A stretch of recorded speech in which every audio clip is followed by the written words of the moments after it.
জাবের ইবনে আব্দুল্লাহ রাদিয়াল্লাহু তাআলা আনহু, বয়স মাত্র 15। এখানে অনেক বাচ্চাদের বয়স আছে 15।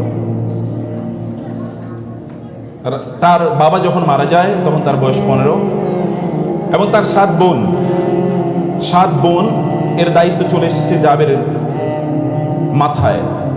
এর 2 বছর পর একটা যুদ্ধের জন্য তাকে ডাক দেয়া হলো, তিনি যুদ্ধে চলে গেলেন। যুদ্ধ থেকে ফিরছেন, রাসূলুল্লাহ সাল্লাল্লাহু আলাইহি ওয়াসাল্লাম দেখলেন জাবের অনেক দূরে, অনেক পিছিয়ে, সবাই সামনে এগিয়ে যাচ্ছে।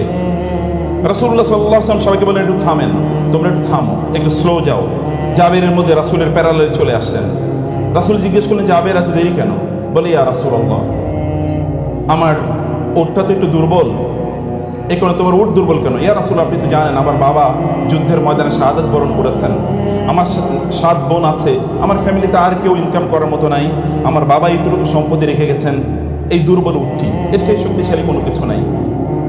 রাসূলুল্লাহ সাল্লাল্লাহু আলাইহি ওয়াসাল্লাম দেখলেন যে তার জামায় একটা দাগ আছে। এটা কিসের দাগ? তৎকালীন মানুষের জামায় দাগ থাকতো, তারা পারফিউম আতর ব্যবহার করতে এই দাগ থাকতো। এবং আপনি কোনো সম্ভ্রান্ত ফ্যামিলির মানুষ, তার মানে হচ্ছে আপনার শরীরে আতরের দাগ আছে, কারণ আতর সবাই ব্যবহার করতে জানতো না অথবা পারতো না। এটা কিসের দাগ? ইয়া রাসূলুল্লাহ, আমি বিয়ে করেছি। সেই সময় রাসূলুল্লাহ সাল্লাল্লাহু আলাইহি ওয়াসাল্লাম তার বিখ্যাত সেই কথাটি বলেছেন, তুমি কাকে বিয়ে করেছো? বলে, আমি এরকম একজন বিধবা নারীকে বিয়ে করেছি। তুমি কেন একজন যুবতী নারীকে বিয়ে করলে না? তুলাইবুকা ওয়া তুলাইবুহা, তুমি তার সাথে একটু আনন্দ করতে পারতে, সে তোমার সাথে আনন্দ করতে পারতো। বলি, ইয়া রাসূলুল্লাহ, আমার 7টা বোন, এই বোনদেরকে লালন পালন করার জন্য আমার একজন দায়িত্বশীলা নারী দরকার ছিল, এবং এই কারণে আমি তাকে বিয়ে করেছি। রাসূল তাকে ইন্টারনালি মারহাবা জানালেন, তুমি big choice, great choice you have made. রাসূলুল্লাহ সাল্লাল্লাহু আলাইহি ওয়াসাল্লাম বলে, তো তোমাকে, আচ্ছা তুমি তো এই দুর্বল উট নিয়ে যেতে পারবে না, আচ্ছা ঠিক আছে। রাসূলুল্লাহ সাল্লাল্লাহু আলাইহি ওয়াসাল্লাম উটকে একটু মাত্র খোঁচা দিলেন। এটা এমন একটা আঙ্গুল, যে আঙ্গুল যদি আকাশের দিকে কেবল এতটুকু কেবল ইঙ্গিত করে, তাহলে আকাশের চাঁদ দ্বিখণ্ডিত হয়ে যায়।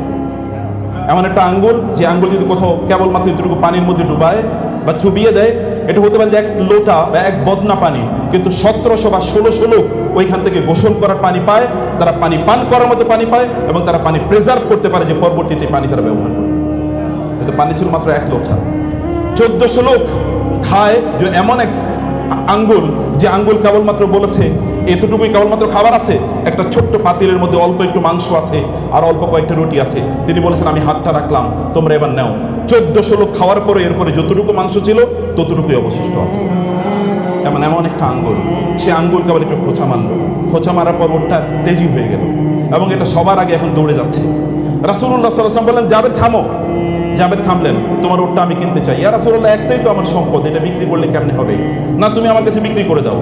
না, আমি বিক্রি করতে পারবো না। তুমি বিক্রি করো প্লিজ। না, আমি বিক্রি করতে পারবো না, আমার একটাই মাত্র সম্পদ। রাসূলুল্লাহ সাল্লাল্লাহু আলাইহি ওয়াসাল্লাম 10 বার বললেন তাকে, তোমার এটা বিক্রি করে দাও। মাত্র তার বয়স মাত্র 17। এখনকার যুগের বাচ্চাদের বয়স 17 হলেও তারা যতটুকু ম্যাচিউর, তৎকালীন বাচ্চারা ইন্টেলেকচুয়ালি আর অনেক বেশি ম্যাচিউর ছিল। আমাদের বাচ্চাদের ম্যাচিউরিটিটা ভিন্ন জায়গায়। আপনারা এবং আমরা ভয়াবহভাবে একটা ডিস্ট্রাকশনের ওয়ার্ল্ডে বসবাস করছি। ভয়াবহভাবে একটা ডিস্ট্রাকশন। কোনো এক সময় পাপ করার জন্য আপনাকে অনেক দূরে যেতে হতো, এখন পাপ করার জন্য অন্য কোথাও যাওয়া লাগে না। এখন পাপ আপনার ঘরের মধ্যেই রয়েছে, আপনার একটা ছোট্ট ডিভাইসের মধ্যে রয়েছে।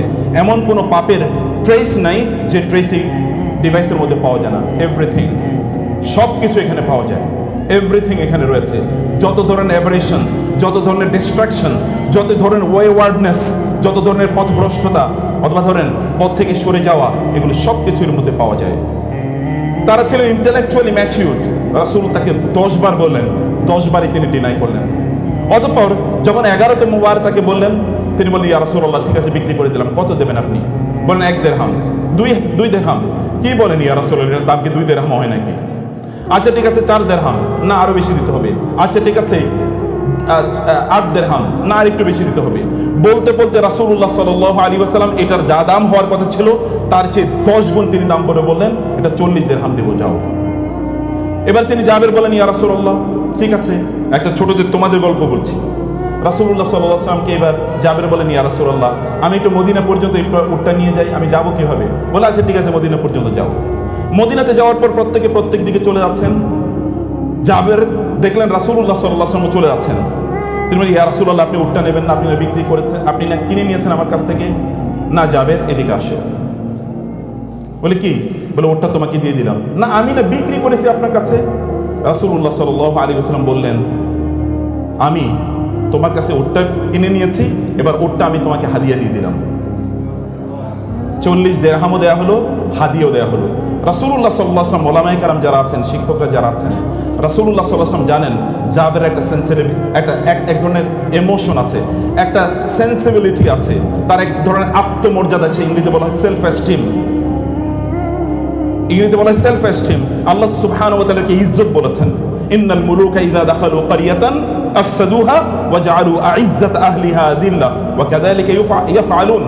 আল্লাহ তাআলা বলেছেন স্বৈরাচারদের, জালিমদের, এদের একটা চরিত্র যুগ যুগ ধরে আছে। জালিমরা যদি কোনো একটা সময়, কোনো একটা সমাজে অথবা কোনো একটা রাষ্ট্রের যদি তারা ক্ষমতাশালী হয়, তাহলে ওইখানকার সম্মানিত মানুষদেরকে তারা অপমানিত করে। কারণ জানে সম্মানিত মানুষের একটা আত্মসম্মান বোধ আছে, এরা কোথাও মাথা নত করে না, এরা মাথা উঁচু করে দাঁড়ায়।